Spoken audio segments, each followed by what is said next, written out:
Video lesson देख रहे सारे विद्यार्थियों ਨੂੰ ਮੇਰੇ ਵੱਲੋਂ ਪਿਆਰ ਭਰੀ ਸਤਿ ਸ਼੍ਰੀ ਅਕਾਲ।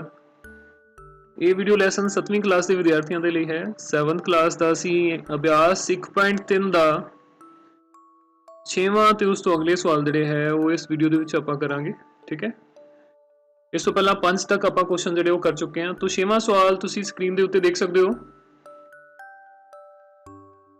ਕਿਸੇ ਜਮਾਉਣ ਦੀ ਪ੍ਰਕਿਰਿਆ ਵਿੱਚ ਕਮਰੇ ਦੇ ਤਾਪਮਾਨ ਨੂੰ 40 डिग्री ਸੈਲਸੀਅਸ ਤੋਂ 5 डिग्री ਸੈਲਸੀਅਸ प्रति घंटे ਦੀ ਦਰ ਨਾਲ ਘੱਟ ਕਰਨ ਦੀ ਜ਼ਰੂਰਤ ਹੈ।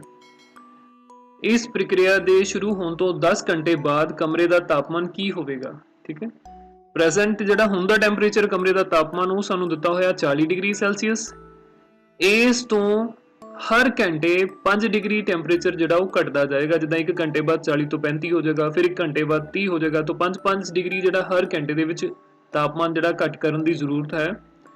तो अगर ये प्रक्रिया की जाती है तापमान ਨੂੰ ਘਟ ਕਰਨ ਦੀ ਤਾਂ 10 ਘੰਟੇ ਤੋਂ ਬਾਅਦ ਕਮਰੇ ਦਾ ਤਾਪਮਾਨ ਕੀ ਹੋਏਗਾ ਇਹ ਅਸੀਂ ਦੱਸਣਾ ਹੈ ਇਹਦੇ ਵਿੱਚ। ਠੀਕ ਹੈ, तो ਆਪਾਂ ਸਭ ਤੋਂ ਪਹਿਲਾਂ ਇਹ ਲਿਖਾਂਗੇ ਕਿ ਕਮਰੇ ਦੇ ਵਿੱਚ ਹੁਣ ਦਾ ਜਿਹੜਾ ਤਾਪਮਾਨ ਹੈ ਉਹ ਸਾਡੇ ਕੋਲ ਕਿੰਨਾ ਹੈ।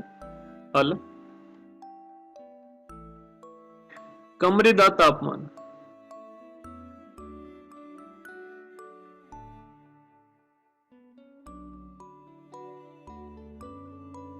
ਹੁਣ ਜਿਹੜਾ ਹੁਣ ਕਮਰੇ ਦਾ ਤਾਪਮਾਨ ਹੈ ਇਹ ਹੈ 40 डिग्री ਸੈਲਸੀਅਸ। ਠੀਕ ਹੈ, तो ਹਰ ਘੰਟੇ ਦੇ ਵਿੱਚ ਜਿਹੜਾ ਕਮਰੇ ਦਾ ਤਾਪਮਾਨ ਦੇ ਵਿੱਚ ਜਿੰਨੀ ਗਿਰਾਵਟ ਆਏਗੀ ਜਿੰਨਾ ਉਹ ਘਟੇਗਾ ਉਹ ਹੈ ਸਾਡੇ ਕੋਲ 5 डिग्री ਸੈਲਸੀਅਸ। ਠੀਕ ਹੈ, ਪ੍ਰਤੀ ਘੰਟਾ ਜਿੰਨਾ ਤਾਪਮਾਨ ਘਟਾਇਆ ਜਾਣਾ ਹੈ, ਜਿੰਨਾ ਤਾਪਮਾਨ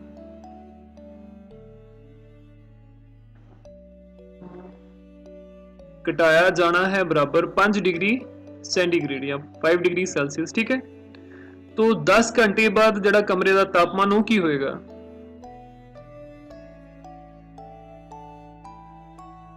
10 घंटे बाद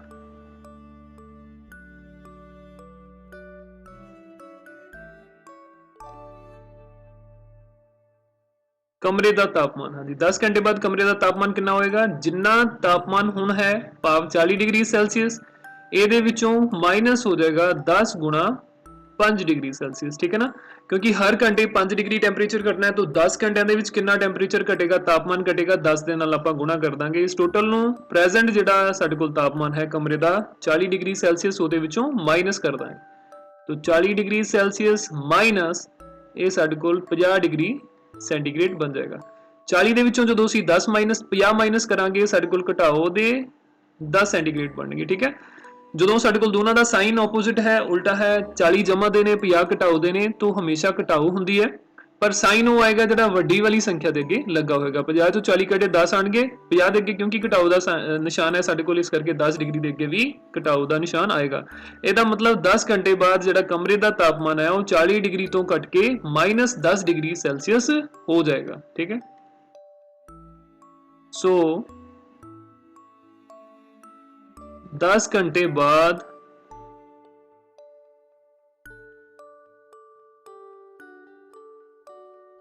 कमरे का तापमान 40 डिग्री सैल्सीयस तो घट के -10 डिग्री सैल्सीयस सेंटीग्रेड हो जाएगा। ठीक है बच्चे, ये साडे कोल फर्स्ट क्वेश्चन का आंसर हो गया। इस तो बाद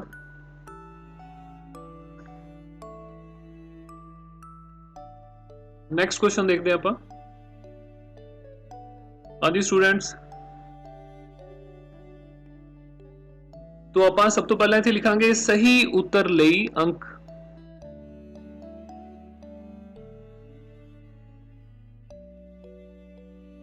सही उत्तर ਲਈ अंक जिन्ने मिलणगे ਉਹ ਸਾਡੇ ਕੋਲ ਹੈਗੇ ਨੇ 5। तो गलत उत्तर ਲਈ अंक हरेक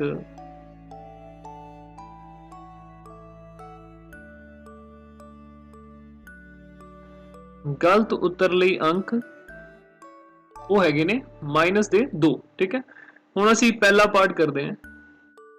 मोहन ने कितने अंक प्राप्त किए। ठीक है, मोहन द्वारा प्राप्त अंक।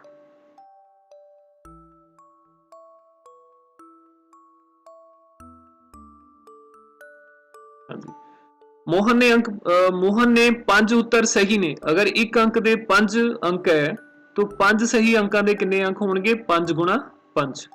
ठीक है, अगर एक सही उत्तर दे लिए 5 अंक मिलते हैं तो अगर 5 उत्तर सही है तो वो वास्ते 5 गुणा 5 अंक मिलणगे। इस तो बाद है 6 उत्तर उसने गलत दिते। ठीक है, 5 सही दिते तो 6 गलत दिते, तो गलत उत्तर हरेक दे लिए उन्होंने -2 अंक मिलणगे। ठीक है, तो इत्थे असीं जमा -2 गुणा 6। हुण ध्यान दे नाल इस चीज नूं समझ लो, ਇਹ ਸਾਡੇ ਕੋਲ 5 अंक ने एक क्वेश्चन ਦੇ ਜਿਹੜਾ ਉਹਨੇ ਸਹੀ ਕੀਤਾ ਹੈ, तो क्योंकि ਉਹਨੇ 5 ਸਹੀ ਕੀਤੇ ਨੇ ਇਸ ਕਰਕੇ ਅਸੀਂ ਇਹਨੂੰ 5 ਦੇ ਨਾਲ ਗੁਣਾ ਕਰ ਲਿਆ। ਠੀਕ ਹੈ, ਇਸ ਤੋਂ ਬਾਅਦ ਇਹ ਸਾਡੇ ਕੋਲ ਅੰਕ ਨੇ -2 ਗਲਤ ਉੱਤਰ ਦੇ, ਕਿਉਂਕਿ ਉਹਨੇ 6 ਗਲਤ ਉੱਤਰ ਦਿੱਤੇ ਨੇ ਇਸ ਕਰਕੇ ਇਹਨੂੰ ਅਸੀਂ 6 ਨਾਲ ਗੁਣਾ ਕਰ ਲਿਆ। ਹੁਣ ਜਿਹੜਾ ਟੋਟਲ ਹੈ ਉਹ ਸਾਨੂੰ ਪਤਾ ਲੱਗ ਜਾਏਗਾ ਕਿ ਮੋਹਨ ਦੇ ਅੰਕ ਜਿਹੜੇ ਪ੍ਰਾਪਤ ਉਹਨੇ ਕੀਤੇ ਉਹ ਕਿੰਨੇ ਮਿਲੇ ਨੇ। 5 5 25 और ये साडे कोल प्लस माइनस माइनस हो जाएगा, 6 दूनी 12। तो 25 अंक उन्हें प्राप्त किए सी, उहदे विचों 12 उहदे कटे गए क्योंकि उन्हें 6 सवाल जिहड़े वो गलत कर दिते, इसलिए उन्होंने जिहड़े मोहन नूं आपां कह सकते हैं कुल कितने अंक मिले? 13 अंक जिहड़े उन्होंने मोहन नूं प्राप्त होए। ठीक है, इस तरह मोहन ने 13 अंक प्राप्त किए।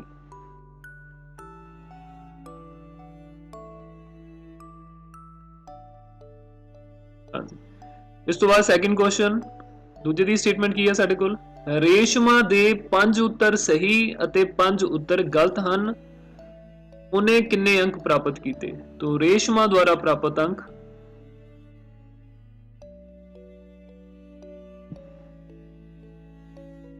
रेशमा दे अंक, हाँ जी, 5 सही 5 गलत, तो 5 सही ने ਉਹਦੇ ਵਾਸਤੇ ਉਹਨੂੰ 5 ਨਾਲ ਗੁਣਾ ਕਰਕੇ ਇਹ ਅੰਕ ਮਿਲੇ ਨੇ। ਠੀਕ ਹੈ, ਇੱਕ ਸਹੀ ਅੰਕ ਦੇ ਇੱਕ ਸਹੀ ਕੁਐਸਚਨ ਦੇ ਸਵਾਲ ਦੇ 5 ਅੰਕ, तो 5 ਦੇ 5 ਗੁਣਾ 5 ਹੋ ਜਾਣਗੇ ਤੇ 5 ਉੱਤਰ ਉਹਦੇ ਗਲਤ ਸੀਗੇ। तो इस बार ਅਸੀਂ -2 ਨੂੰ 5 ਨਾਲ ਗੁਣਾ ਕਰਾਂਗੇ ਕਿਉਂਕਿ ਗਲਤ ਉੱਤਰ ਦੇ 2 अंक -2 ਮਿਲਦੇ ਨੇ अंक ਤੇ ਉਹਨੇ 5 गलत ਦਿੱਤੇ ਨੇ। ठीक है, तो 5 5 25 हो जाएगा ਸਾਡੇ ਕੋਲ, 5 5 25।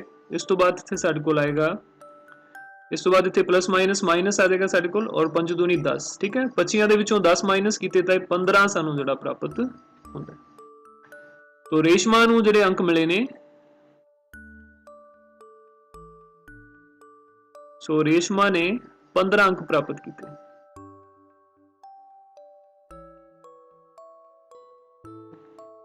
इस तो बाद तीजा सवाल की है, हिना ने कुल 7 प्रश्न किए, उन्हां विचों 5 गलत ते 2 ठीक, तां उसने किन्ने अंक प्राप्त किए? इस चीज़ का ख्याल रखना है। 7 क्वेश्चन उन्हें टोटल किए है वो छड़ दो, सिंपली ये ध्यान दे विच रखो कि उन्हें 2 क्वेश्चन जिहड़े सही किए ने ते 5 क्वेश्चन उन्हें 5 सवाल जिहड़े गलत किए ने। ठीक है, तो ये तुसीं तीजा सवाल जिहड़ा अपने आप इहदा करन दी कोशिश करनी है। ठीक है विद्यार्थियों, अगर पहले 2 समझ आ गए तो तीसरा तुसीं आराम दे नाल कर सकते हो। इस तो बाद अगला सवाल है कि एक सीमेंट कंपनी नूं चिट्टा सीमेंट वेचण ते 8 रुपए प्रति बोरी दी दर नाल लाभ हुंदा है, स्लेटी रंग दा सीमेंट वेचण ते 5 रुपए प्रति बोरी दी दर नाल हानि। इसे महीने कंपनी 3000 बोरियां चिट्टा अते 5000 बोरियां स्लेटी सीमेंट वेचदी है, उसका लाभ जां हानि पता हानि कितना होवेगा? ठीक है, दूसरा सवाल है, जेकर 6400 बोरियां स्लेटी सीमेंट दियां वेचदी है तो कंपनी कितनियां बोरियां चिट्टे सीमेंट दियां वेचे कि उसनूं ना लाभ अते ना हानि होवे। तो इसदा फर्स्ट पार्ट आपां करते हैं। तो चिट्टा सीमेंट वेचण ते जिहड़ा प्रति बोरी 8 रुपए का लाभ हुंदा, तो पहला तो असीं लिखांगे कि चिट्टा सीमेंट वेचण ते प्रति बोरी होण वाला लाभ।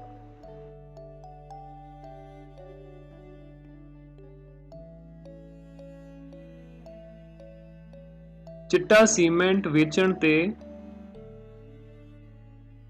प्रति बोरी होण वाला लाभ। हाँ जी बच्चों, कितना लाभ है? 8 रुपए। इस तो बाद स्लेटी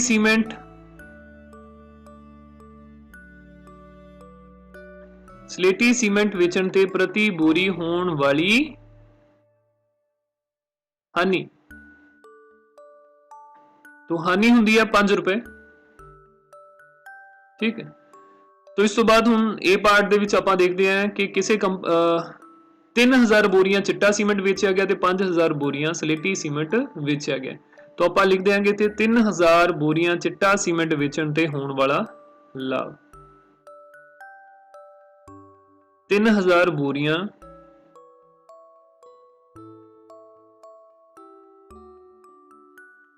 चिट्टा सीमेंट वेचण ते लाभ। चिट्टा सीमेंट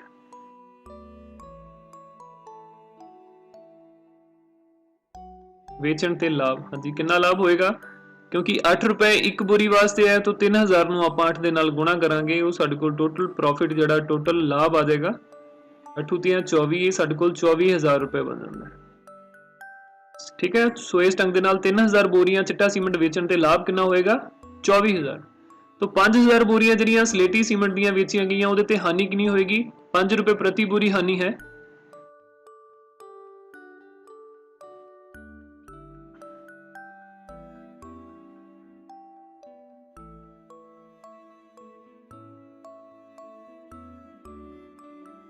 पांच हजार बोरियां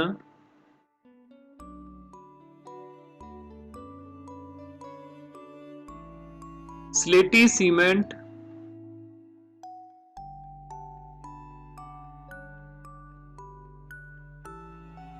बेचण ते हानि। अज कितनी हानि होएगी? क्योंकि 5000 हर बोरी दे उत्ते 5 रुपए हानि है, तो 5 ਨੂੰ ਆਪਾਂ 5000 ਨਾਲ ਗੁਣਾ ਕਰ ਦਾਂਗੇ, 5 5 25 जो हानि है वो होएगी। ठीक है, तो टोटल ਅਸੀਂ अगर कंपनी च देखिए तो ਉਹਨੂੰ फायदा ਜਿਹੜਾ 24000 ਦਾ ਹੋਇਆ, बट ਜਿਹੜਾ नुकसान है वो 25000 ਦਾ ਹੋਇਆ। ठीक है, क्योंकि नुकसान ज्यादा है, तो ओवरऑल अगर ਅਸੀਂ कुल देखिए तो कंपनी ਨੂੰ ਜਿਹੜਾ नुकसान ही होया होएगा। ठीक है, उसका लाभ ਜਾਂ हानि पता करो। ठीक,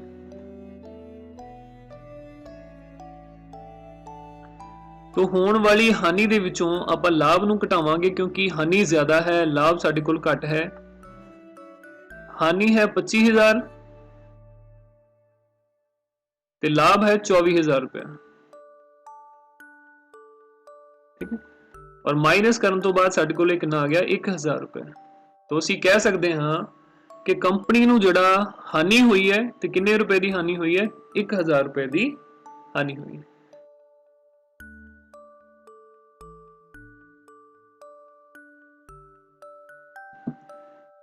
इस तरह कंपनी नूं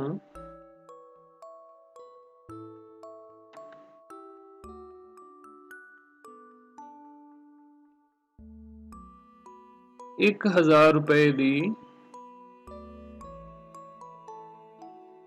हानि हुई है। ठीक है, अगला सवाल साडे कोल है कि जेकर 6400 बोरियां सलेटी सीमेंट दियां वेचदी है तो कंपनी किन्नियां बोरियां चिट्टे सीमेंट दियां वेचे कि उसनूं ना लाभ अते ना हानि होवे। ठीक है, बोरियां सलेटी सीमेंट दियां 6400 बोरियां ने वेचियां, एक सलेटी सीमेंट दी बोरी दे उत्ते ਜਿਹੜਾ 5 रुपए ਦਾ ਨੁਕਸਾਨ ਹੈ। ठीक है, तो 6400 बोरियां ਉੱਤੇ ਉਹਨੂੰ 5 गुणा 6400 ਆਪਾਂ ਕਰਾਂਗੇ, ਉਹ ਟੋਟਲ ਸਾਡੇ ਕੋਲ ਨੁਕਸਾਨ ਆ ਜਾਏਗਾ। ਹੁਣ ਉਸ ਨੁਕਸਾਨ ਨੂੰ ਪੂਰਾ ਕਰਨ ਦੇ ਲਈ ਕੰਪਨੀ ਕਿੰਨੀਆਂ ਬੋਰੀਆਂ ਚਿੱਟੇ ਸੀਮੈਂਟ ਦੀਆਂ ਵੇਚੇ ਤਾਂ ਕਿ ਉਸ ਨੂੰ ਨਾ ਲਾਭ ਹੋਵੇ ਤੇ ਨਾ ਹਾਨੀ, ਮਤਲਬ ਜਿੰਨਾ ਉਹਨੂੰ ਨੁਕਸਾਨ ਹੋਇਆ ਸਲੇਟੀ ਸੀਮੈਂਟ ਵੇਚਣ ਦੇ ਉੱਤੇ, ਉਨਾ ਹੀ ਉਹਨੂੰ ਲਾਭ ਜਿਹੜਾ ਹੈ ਉਹ ਚਿੱਟਾ ਸੀਮੈਂਟ ਵੇਚਣ ਤੇ ਹੋ ਜਾਏ, ਤਾਂ ਉਹ ਚਿੱਟੇ ਸੀਮੈਂਟ ਦੀਆਂ ਕਿੰਨੀਆਂ ਬੋਰੀਆਂ ਵੇਚੇ। तो ਆਪਾਂ ਇਹਦੇ ਵਿੱਚ ਲਿਖ ਦਾਂਗੇ ਪਹਿਲਾਂ क्वेश्चन से सानू सवाल यह है कि लाभ ते हानि जिहड़े दोनों कह लो कि बराबर ही रहने चाहिए, जिन्ना लाभ होया उन्नी हानि, या जिन्नी हानि हुई है उन्ना ही उन्होंने लाभ हो जाए। इस ढंग दे नाल असीं बोरियां दी गिनती जिहड़ी पता करनी है। तो मान लो कंपनी चिट्टे सीमेंट दियां X बोरियां जिहड़ी है वो वेचदी है। ठीक है,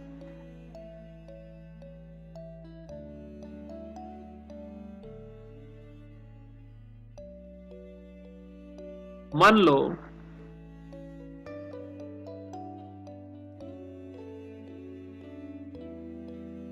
कंपनी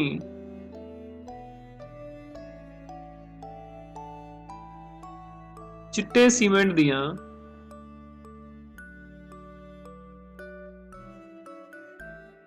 X बोरियां वेचदी है।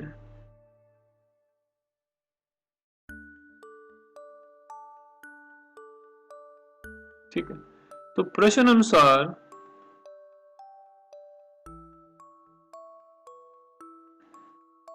लाभ बराबर हानि, ठीक है। ना लाभ होवे ना हानि का मतलब कि दोनों बराबर ही होंगे, अल्टीमेटली ना नुकसान होएगा ना फायदा होएगा। तो लाभ अगर एक्स बोरियां बेचती है, एक बोरी ते उन्होंने जिहड़ा लाभ हुंदा है 8 रुपए का, तो एक्स बोरियां ते जिहड़ा लाभ होएगा कितना हो जाएगा, एक्स गुणा 8। टोटल हानि जिहड़ी 6400 बोरियां सलेटी सीमेंट दियां बेचियां जांदियां ਉਹਦੇ ਤੇ 5 रुपए हर बोरी ते हानि हुंदी है, ठीक है। तो x गुणा 8 लाभ बनेगा तो 6400 गुणा 5 ये हानि बनेगी। दोनों साडे कोल की होने चाहिए ने, बराबर होने चाहिए ने। तो x की कीमत अगर असीं इत्थों पता करनी है तो सानू 6400 गुणा 5 नूं 8 नाल सानू भाग करना पएगा। 8 दे नाल असीं 6400 नूं भाग करांगे ते साडे कोल 800 आ जाएगा। सो ये साडे कोल बनेगा 800 गुणा 5, 8 5 40, तो ये 4000 साडे कोल बन जांदा है। 800 गुणा 5 बराबर 4000। सो कहने का भाव है कि चिट्टे रंग दे सीमेंट दियां 4000 बोरियां जिहड़ियां कंपनी नूं बेचणियां पैणगियां ताकि कंपनी नूं ना लाभ होवे ते ना ही हानि होवे, ठीक है। सो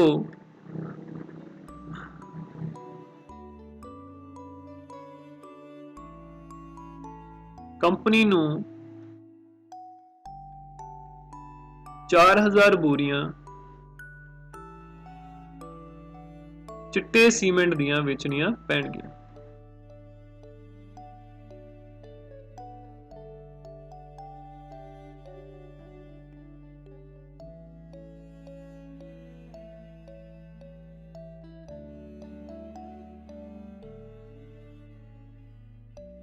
ठीक है स्टूडेंट्स, तो आई होप समझ आ गया होएगा तुहानू। कोई चीज़ नहीं पता लगी तो वीडियो नू रिपीट करके तुसीं देख सकते हो, ठीक है। चलो इस तो बाद अगला सवाल असीं देखते हैं। इस तो बाद अगला सवाल तुसीं देख सकते हो, 9वां खाली थावां नूं किहड़ियां संपूर्ण संख्यावां नाल भरीए कि कथन सच हो जाए। बहुत सौखा सवाल है तां, ठीक है। तो इहदे च आपां देखदे हां फिल किवें करना है। सो -3 नूं असीं किस संख्या नाल गुणा करिए कि साडे कोल जमा दे 27 आ जाण। एक ते गल क्लीयर है, माइनस दी संख्या नूं अगर घटाओ दी संख्या दे नाल ही गुणा करांगे तां ही साडे कोल उत्तर जिहड़ा जमा दा आएगा। तो 3 नूं 9 नाल गुणा करिए तां साडे कोल 27 बनदा है, ठीक है। 9 ते 27 माइनस माइनस प्लस हो जाणगे। इसे ढंग दे नाल 5 नूं असीं गुणा करिए किस संख्या दे नाल कि -35 आए। जो घटाओ दे 35 चाहिए ने, दा मतलब सानूं इत्थे जिहड़ा घटाओ दी संख्या दी लोड़ पैगी। बाकी 7 5 35 हुंदे ने, ठीक है। तो 7 नूं 5 नाल गुणा करांगे तो 35 आएगा, घटाओ दे 7 नूं 5 नाल गुणा करांगे तो घटाओ दे 35 बन जाएगा। 8 नूं किन्ने नाल गुणा करिए कि 56 बने, 7 नाल 7 8 56, ठीक है। तो इहदे विच जिहड़ा साइन है वो सानूं जमा दा ही लेना पएगा ताकि एक संख्या प्लस दी होएगी दूजी माइनस दी होएगी, तां ही साडे कोल प्लस माइनस उत्तर जिहड़ा माइनस दा बनेगा, ठीक है। तो इसी ढंग दे नाल अगला सवाल जिहड़ा है कि -12 नूं किन्ने नाल गुणा करिए कि साडे कोल जमा दे 132 आ जाण। घटाओ दी संख्या नूं घटाओ दी संख्या नाल ही गुणा करना पएगा तां ही साडे कोल जमा दा उत्तर आएगा, ठीक है, प्लस दा। और 12 नूं किन्ने नाल गुणा करिए 132 बने, तुसीं 132 नूं 12 दे नाल भाग करके देख सकदे हो, तुहाडे कोल उत्तर जिहड़ा 11 बचेगा। 11 नूं जदों 12 नाल गुणा करदे हां साडे कोल 132 बनदा है और माइनस माइनस जिहड़ा साडे कोल प्लस हो जाएगा, ठीक है। तो इसे दे नाल साडे कोल अज दी जिहड़ी अभ्यास ते इस दे सवाल जिहड़े वो खत्म हुंदे ने, ठीक है। फिर अगली वीडियो दे विच आपां अभ्यास 1.4 दे जिहड़े सवाल है वो भी हल करांगे। सो मैनूं उम्मीद है कि पूरी वीडियो नूं तुसीं बहुत ध्यान दे नाल देखिया होएगा। लास्ट तक वीडियो देखण लई बहुत धन्नवाद। सो मिलदे हां अगली वीडियो दे विच, उदों तक सत श्री अकाल।